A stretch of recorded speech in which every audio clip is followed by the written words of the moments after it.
대한항공과 아시아나항공의 통합법인 출범이 오는 12월로 확정된 가운데 합병 비율이 시장에서 긍정적인 평가를 받고 있습니다. 앞으로 대한항공의 당기순이익이 희석되는 지분율 이상으로 크게 불어나고 아시아나항공 주주들도 주식 교환의 수혜를 누릴 것이란 전망이 나옵니다. 계열 저비용 항공사들의 통합 시너지도 기대됩니다. 산업부 박승원 기자와 알아보겠습니다. 박 기자, 최종 인수 합병까지 5년 6개월이 걸렸습니다. 이게 12월 17일 통합 대한항공이 출범한다. 합병 비율이 정확히 어떻게 되나요? 네, 이제 이번 대한항공과 아시아나항공의 이제 합병 비율은 이제 1대 0.2736-432입니다. 합병 비율은 이제 자본시장법상 이제 기준 시가에 따라 산정이 됐는데요. 쉽게 말해 이제 기존 아시아나항공 100주를 보유한 주주의 경우 27주는 이제 대한항공 주식으로 받고 0.36주에 해당하는 금액은 현금으로 받게 됩니다. 네. 이 합병 비율이 양사 주주들한테 미치는 영향을 좀 따져봐야 될 것 같은데 일단 양사 주가를 보면 모두 다 긍정적으로 반응하는 것 같습니다. 네, 그렇습니다. 이제 먼저 대한항공 주주의 입장에서 살펴보면 나쁘지 않다는 평가가 지배적입니다. 이번 아시아나항공 합병으로 이제 새로 발행되는 대한항공의 주식 수는 이제 2,034만 주로 이미 발행된 주식 수의 이제 5.5%에 해당합니다. 즉 대한항공 주주들은 이번 아시아나항공과의 합병으로 인해서 지분율이 5.5% 희석되는 결과를 받아들이게 되는 건데요. 대한항공 주주 입장에서 이제 주주가치 희석 부담이 커져서 이제 주가 하락을 이제 우려할 수 있지만 좀 더 크게 보면 소위 남는 장사라는 말이 나오고 있습니다. 바로 이제 양사 합병으로 이제 대한항공의 당기순이익 증가폭이 지분율 희석보다 더 커질 것으로 보여지기 때문인데요.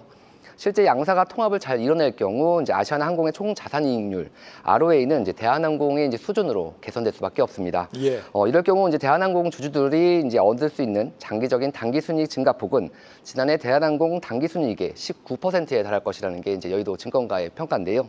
즉 당기순이익 증가폭 이 이제 주식수 희석 비율보다 3배 이상 높은 만큼 주가 하락보단 주가 상승 요인이 될 수 있다는 진단입니다. 네, 특히 오늘 투자자들은 아시아나항공에 대거 몰리는 모습인데 이 합병 비율이 아시아나에도 긍정적이라는 의미겠죠? 네, 그렇습니다. 이제 합병 비율도 나쁘지 않고 여기에 불확실성 해소, 아시아나항공의 기업 가치 상승 기대감 이 모든 게 바로 오늘 주가로 반영되는 모습입니다. 네. 이 가운데 이제 합병 비율로 이제 살펴보면요, 현재 아시아나항공 주주들은 이제 어제 종가 6,730원인 이제 아시아나항공 주식을 7,030원에 팔 수 있는 기회와 7,046원의 가치를 갖는 대한항공 0.2736-432주로 교환할 수 있는 기회를 가지고 있습니다. 그런데 아시아나항공의 주가는 이제 오늘 2시 기준 이제 7,500원대를 나타내고 있는데요. 이미 이제 매수 청구 가격을 넘어섰고 여기에 이제 대한항공의 주식 교환 가치도 넘어섰습니다. 네. 즉 이제 시장에서는 이번 합병으로 대한항공의 가치가 더 높아질 것으로 보고 있고 이게 고스란히 주가에 반영됐다는 모습입니다.